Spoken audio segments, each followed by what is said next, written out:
What next in Tamil Nadu? And that's the question that's on everyone's mind. What will Sasikala do? What will Governor Vidyasagar Rao do? And will O Selvam be the next Chief Minister or Palanisamy? It's being seen as the battle of the proxies, and that's our top focus story. Sasikala is now out of the equation. The Supreme Court verdict in the disproportionate assets case is a big boost for the O Selvam camp. Came a good news for the Selvam camp, and that is Deepa Jaikumar. She announced her entry into active politics and joined the Selvam camp.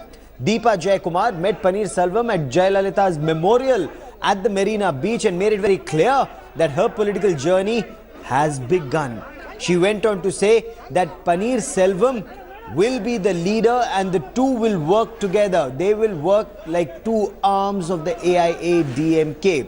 With most of Sasikala's MLAs still holed up at the Golden Bay Resort in Kovattur, Selvam is likely to attempt to poach them over to his camp, or as the Selvam camp says, they will free them from custody. O Selvam sent his aide and AIADMK member V Maitreyan to meet the governor today. Towards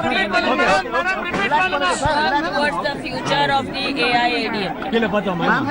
We will work for a bright future of the AIADMK as a united front. Okay, what about the MLAs at the resort? What do you think of that?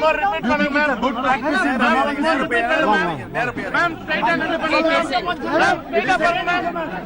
It is unheard of. It never happens. Should we see this as your political entry, ma'am? Should we see this as your political entry? An official entry? Madam? Yes? Yes. Should we see this as your political entry, ma'am? Say it, please. I said yes. Yes? It's very sad to see political opportunists come out and do the theatrics that they're doing. Mr. Selvam was somebody who was shown to the world by Madam Jayalalitha and VK Sasikala Madam. It's irrefutable. If she wanted to be the Chief Minister, she could have been the Chief Minister the day Jayalalitha Madam passed away. We had the support of MLAs. But she made Mr. Selvam the Chief Minister. He betrayed her. He betrayed the party. Everybody can see through it. And Deepa, just because she walks up and down a balcony and waves the two fingers, she cannot become Amma. She's a poor imitation of Amma.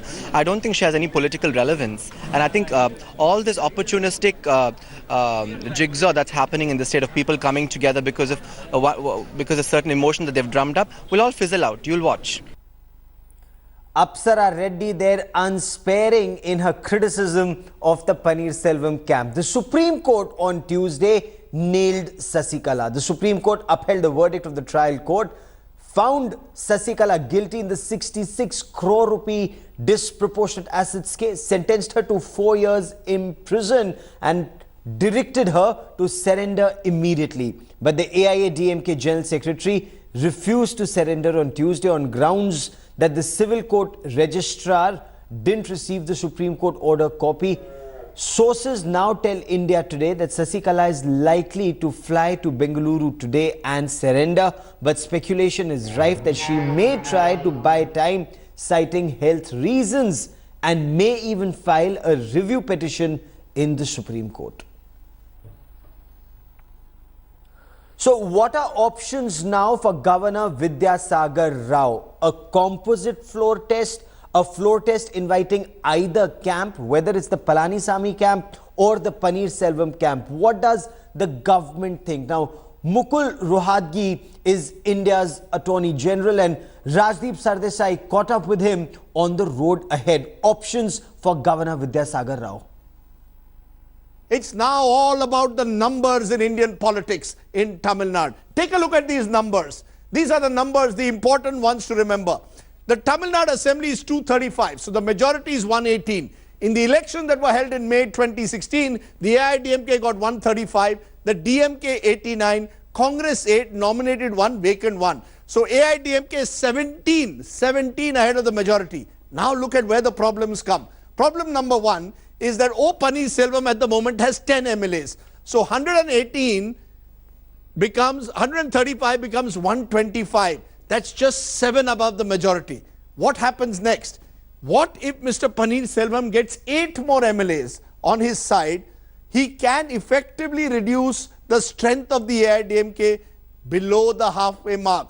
But remember, anti-defection laws will operate. Selvam needs 2/3, which is 90. And according to the likes of Subramaniam Swamy, he just doesn't have the numbers. In that sense, it would seem to be advantage Palaniswamy unless the MLAs defect en masse to Paneerselvam. What is the advice that the Attorney General is giving the governor today? Is it for a composite floor test where every side is allowed to test his or her majority on the floor of the House? Or do you believe Mr. Palaniswamy, who has actually staked formally claim and claims to have the support of more than 110 MLAs at least, should be invited to form the government?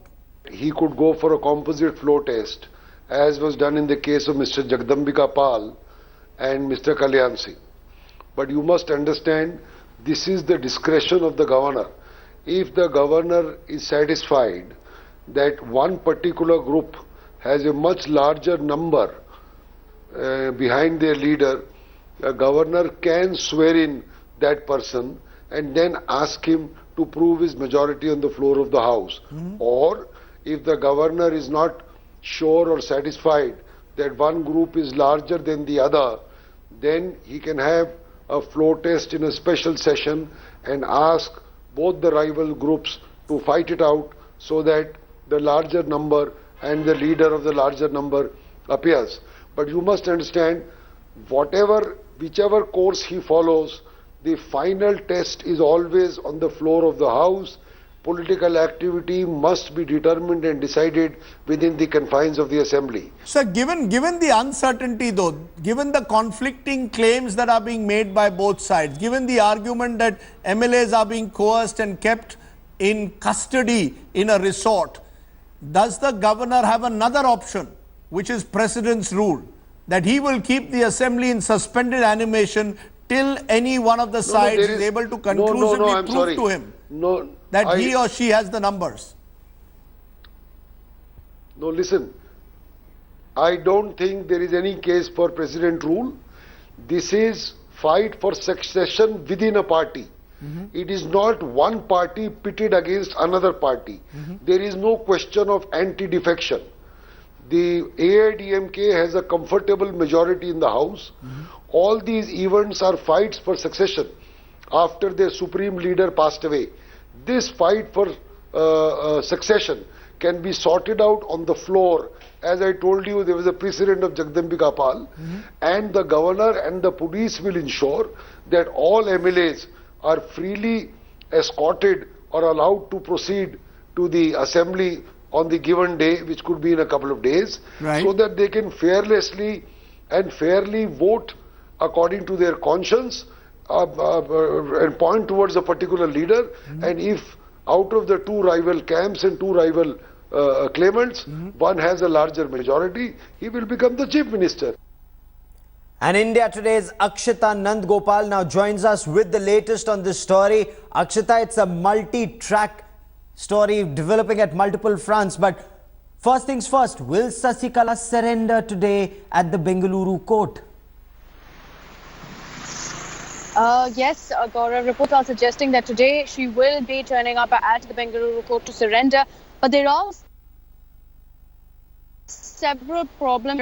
I'm here at the Chennai airport. We've been trying to get regular updates for our viewers on when exactly she's planning to leave for Bengaluru. Some of the airlines have told me as of now that Sasikala Natarajan is not expected here. She's not really booked a flight at this point. But will it be chartered? Will she take the road and then go to Bengaluru? All those questions still remain. Reports are suggesting that she may try to also postpone surrendering as much as possible, Gaurav. She has cited that she hasn't got a copy of the Supreme Court order. She's also, of course, sought for an extension, a reprieve of sorts for 4 weeks, citing her ill health. So we'll have to wait and watch to see whether this goes through for her. Sasikala Natarajan at this point is clearly, of course, trying to buy as much time as she can. Okay, stay with me for a moment as we try and fix that audio link with you in a moment. I want to cut across to India Today's Nolan Pinto, who joins us from Bengaluru.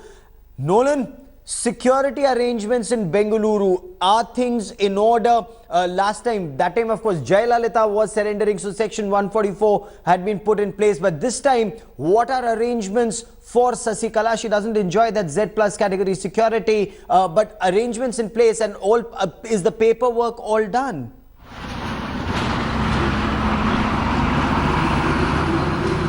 Gaurav, this is what we all thought, that the standard operating procedure would be followed.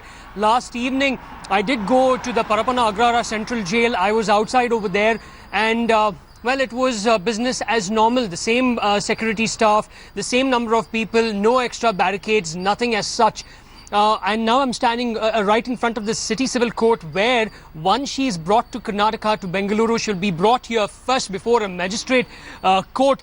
Now here too, no increase in security, nothing. It looks like everything is as normal, business as normal. They are not expecting any such movement this morning. This is what we're told. However, anticipation is ripe in the air. A lot of people passing by over here in the morning, when I met them, were asking, has she come over here? Did she come last night? When will she be brought? So everyone knows this is happening. All want to know what's happening. Now, the government, yesterday when I spoke to the law minister and also the DG IGP, they say that when we get the order, when we get the written order, that is when we will put everything in order. We will put things proper. They've had the experience in the past, Gaurav, when the late J. Lalata had come over here. They do know what it entails when a politician from Tamil Nadu comes over here, followed by their supporters and all the rest. So they know everything. But as of now, it looks like they are still waiting for specific orders. Okay. So paperwork still being put in place, even though late yesterday there were reports that faxes were flying across both to Bengaluru and to Tamil Nadu. But Akshata Nandgopal and Nolan Pinto will continue to track developments on the story very closely. This remains our top focus story.